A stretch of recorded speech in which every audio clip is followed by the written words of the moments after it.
We will emphasize in this video the need for good character to enable young people to make good decisions and right life choices.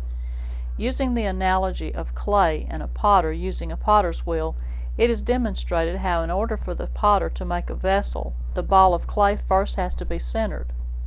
In order to center the clay, it has to be combed up and worked with and brought under control.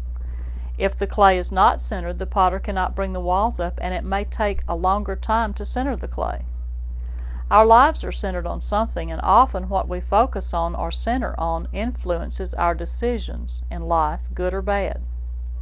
Once the clay is centered, the potter will open it up, making sure to leave enough clay in the bottom for a firm foundation. Without a good foundation, the walls will collapse.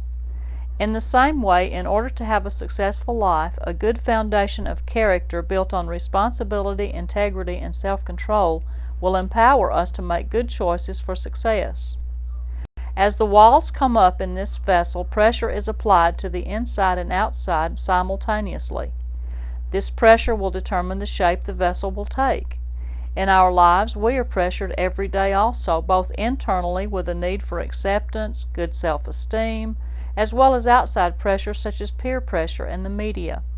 In order to withstand those pressures, we have to have our minds made up before getting in a compromising situation with the foundation of good character in place. As the shape of this vessel is formed, the potter may have to trim or cut away some clay to get the desired shape that she's looking for.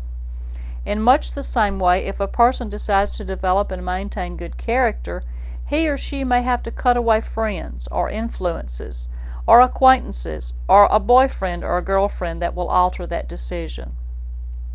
If the potter does not lay a solid foundation or center the pot, the vessel will collapse. If that happens, the potter does not throw the clay away because it is costly and valuable. Even the clay that is trimmed away can be used again. She will knead the clay, wedge the clay, and work with the clay. It'll take a lot of hard work, but she can reuse that same clay and make a beautiful vessel. Likewise, if a young person has made a mistake and lost someone's trust, it's hard to regain that trust. But if the behavior that caused the loss of trust stops in time, the relationship can be rebuilt.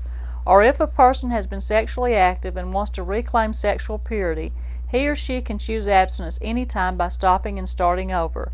You cannot tell the difference in virgin clay and reused clay by the vessel that's made. They both can make something beautiful, just as a life that can start over.